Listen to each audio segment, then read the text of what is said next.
আলু নয় পেঁপে দিয়েই তৈরি করুন মজাদার বিকেলের জন্য মুচমুচে এই নাস্তাটি। যে কোনো টাইমে যে কোনো সময় যখন ইচ্ছে তখন বানিয়ে খেতে পারবেন। আর উপরটা থাকবে একদম ক্রিস্পি, ভিতরটা একেবারেই জুসি খেতে। আর এত বেশি মজার, এক নিমিষেই সবগুলো শেষ করা যায়। তো চলুন রেসিপিটি একবার দেখে নিই। প্রথমেই আমি এই পেঁপের পাকোড়া তৈরির জন্য এখানে মিডিয়াম সাইজের একটা পেঁপে নিয়েছি।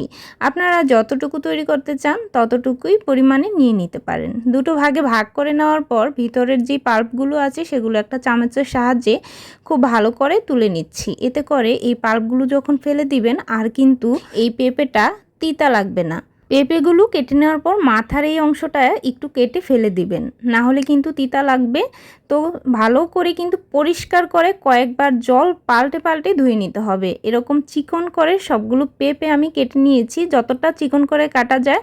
কিছুটা পেঁয়াজ কুচি, সাথে কিছুটা কাঁচামরিচ কুচি, ঝালটা ইচ্ছে মতো দিতে পারবেন।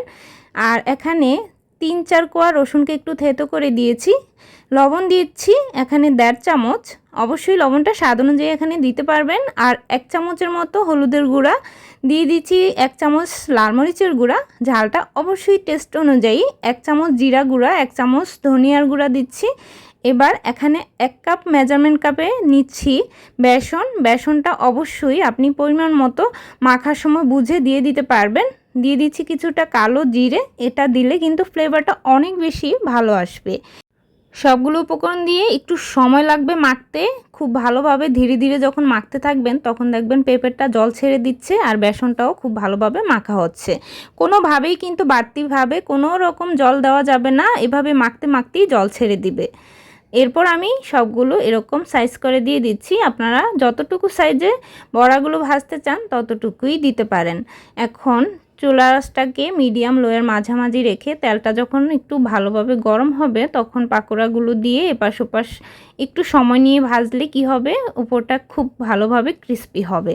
এই তো তৈরি হয়ে গেল পেঁপের পাকোড়াগুলো। এগুলো খেতে ভীষণ মজার। আপনি চাইলে ভাতের সাথে কিংবা যে কোনো কিছুর সাথেই তৈরি করে পরিবেশন করতে পারবেন। বিকেলের নাস্তায় তো অসাধারণ খেতে। পেঁপের এই পাকোড়াগুলো উপর থেকে এতটাই মুচমুচে আর ভিতরটা অত্যন্ত জুসি থাকবে। তো অবশ্যই বাসায় ট্রাই করে দেখবেন, আশা করি অনেক বেশি ভালো লাগবে। ভালো লাগলে অবশ্যই রেসিপিটি আপনাদের কাছের মানুষের সাথে শেয়ার করে রাখবেন। আজকের মতো তাহলে বিদায় নিচ্ছি, টাটা।